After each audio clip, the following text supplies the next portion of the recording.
को। आज जिस टॉपिक पे मैं आप लोगों के साथ डिस्कस करने वाली हूँ, इसकी क्वेरीज मुझे बहुत आ रही थी।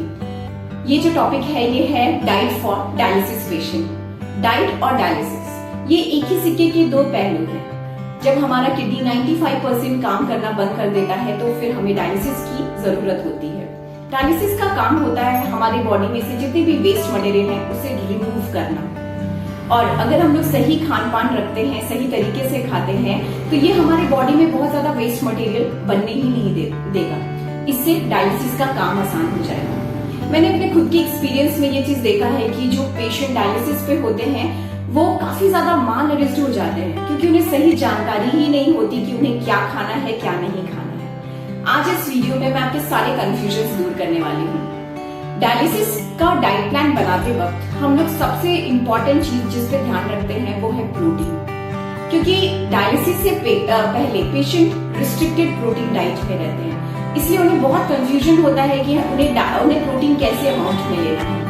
आरडीए के अकॉर्डिंग डायलिसिस पेशेंट को 1.2 ग्राम पर केजी बॉडी वेट के हिसाब से प्रोटीन लेना चाहिए।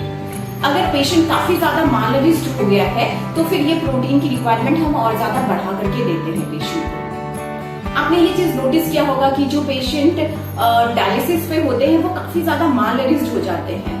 ऐसा इसलिए होता है, स्पेशली उनका लेग और आर्म्स का रीजन जो है वो पतला होने लगता है। ऐसा इसलिए क्योंकि हमारे डाइट में जब प्रोटीन कम होता है तो बॉडी अपनी प्रोटीन की रिक्वायरमेंट को फुलफिल करने के लिए मसल से प्रोटीन को ब्रेक डाउन करना शुरू कर देता है, जिसके वजह से हम लोग पतले दिखने लगते हैं। स्पेशली हमारा जो आर्म्स है, हमारा जो थाइज है, वो रीजन पतला दिखने लगता है। आपकी बॉडी में सही अमाउंट में प्रोटीन है या नहीं है, इसके लिए आप सिंपल सा फास्टिंग में ब्लड टेस्ट करवा सकते हो।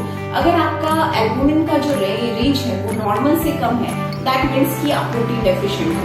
अगेन, जब भी आप डाइट में कुछ ऐसे फेरबदल करते हो तो एक बार सर्टिफाइड डाइटिशियन से मिलकर के ही करें, क्योंकि ये सब चीजें बहुत रिस्की होती है। दूसरा जो न्यूट्रिएंट्स है वो है फैट।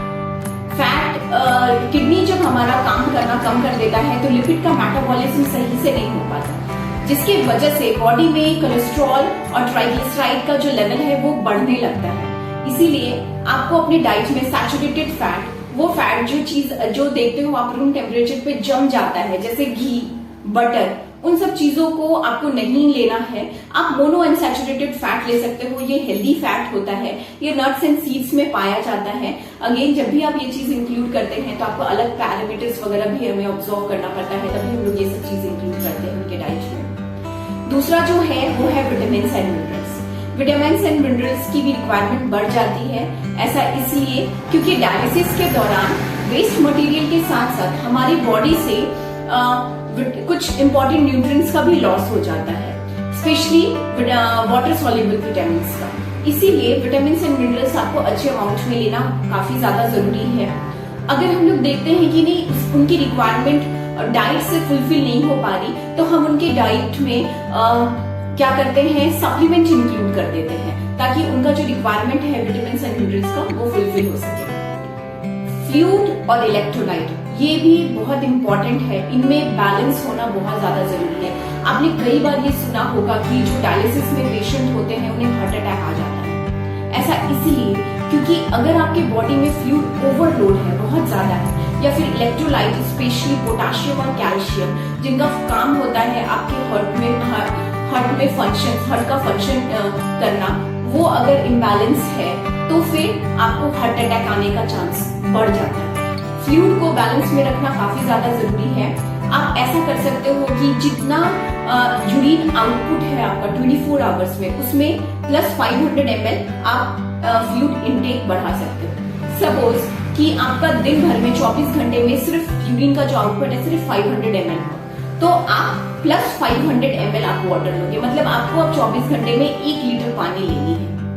अगेन, ये जो फ्लूइड का इनटेक है वो सिर्फ फ्लूइड ही नहीं होगा, सिर्फ पानी ही नहीं होगा, वो जो भी खाना जो लिक्विड फॉर्म में होता है जैसे दूध, दाल, ये भी इन सब चीजों में ही फ्लूइड में ही इंक्लूड होगा। ठंडे के सीजन में तो ये पॉसिबल है कि आप कम पानी पी सकते हो, पर गर्मियों में थोड़ा मुश्किल हो जाता है। ऐसे केसेस में अपने माउथ को वेट रखना, भिंगा करके रखना या फिर वेट रखना बहुत ज्यादा जरूरी होता है। आप माउथ स्प्रे का यूज कर सकते हो, या फिर आप पानी के बदले आप आइस क्यूब्स ले सकते हो। आइस क्यूब्स में कम पानी होगा और आप थर्स्टी भी फील नहीं करोगे।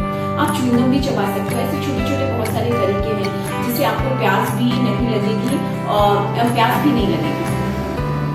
सो ये तो हो गई फ्लूइड की बात करते हैं सोडियम की। सोडियम आपको बहुत ज्यादा अमाउंट में नहीं लेना है। 3 ग्राम्स पर डे के हिसाब से आपका सोडियम इंटेक होना चाहिए टोटल। अगर आपका सोडियम काफी ज्यादा हो जाएगा बॉडी में तो आपके चेहरे, आंखों के नीचे स्वेलिंग्स होने लगेंगे, या फिर आपके तलवे के रीजन में स्वेलिंग्स होना, लेग में स्वेलिंग्स होना, ये सब चीजें होने लगेगी अगर सोडियम काफी ज्यादा हो गया तो। इसीलिए सोडियम का बैलेंस करना जरूरी है। एक्स्ट्रा से सॉल्ट यूज मत कीजिए। टेबल सॉल्ट का यूज बिल्कुल नहीं करें। जिन चीजों में sodium as a preservative use होता है जैसे अचार, पापड़, चटनी, इन सब चीजों का सेवन ना करें।